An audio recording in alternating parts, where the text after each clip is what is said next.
Cancer బాధితులకు good news అని చెప్పవచ్చు. క్యాన్సర్ అంతు చూసే టీకాను శాస్త్రవేత్తలు కనుగొన్నారు. ఇది ఇప్పటి వరకు జరుగుతున్న సంప్రదాయ చికిత్సల కంటే మంచి ఫలితాలనిస్తుందని ఆశాభావం వ్యక్తం చేశారు. ఫ్లోరిడా విశ్వవిద్యాలయం శాస్త్రవేత్తలు క్యాన్సర్ చికిత్సలో కీలక ముందడుగు వేశారు. వారు ఒక నూతన ప్రయోగాత్మక mRNA టీకాను అభివృద్ధి చేశారు. ఈ టీకా శరీరంలోని కణితులపై రోగ నిరోధక వ్యవస్థ మరింత సమర్థవంతంగా స్పందించేలా ప్రేరేపిస్తుంది. ఈ టీకాను ప్రామాణిక ఇమ్యునోథెరపీ ఔషధాలతో కలిపి ఎలుకలకు ఇచ్చినప్పుడు కణితులపై మంచి ప్రభావం చూపింది. ఈ అధ్యయన నివేదికను నేచర్ బయోమెడికల్ ఇంజనీరింగ్ జర్నల్లో ప్రచురించారు.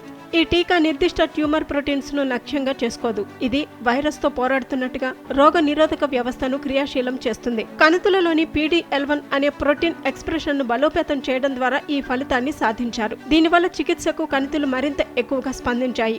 ఈ పరిశోధన క్యాన్సర్ చికిత్సకు సంప్రదాయ పద్ధతులైన శస్త్రచికిత్స, రేడియేషన్ లేదా కీమోథెరపీకి మించి కొత్త మార్గాలను అన్వేషించడానికి దారితీస్తుందని నిపుణులు ఆశాభావం వ్యక్తం చేస్తున్నారు. ఈ పరిశోధనకు డాక్టర్ ఎలియాస్ సయ్యోర్ నాయకత్వం వహించారు. అతని బృందం కనుగొన్న ఈ వినూత్న విధానం క్యాన్సర్ రోగులకు మెరుగైన చికిత్సా ఎంపికలను అందించడంలో కీలక పాత్ర పోషిస్తుందని భావిస్తున్నారు.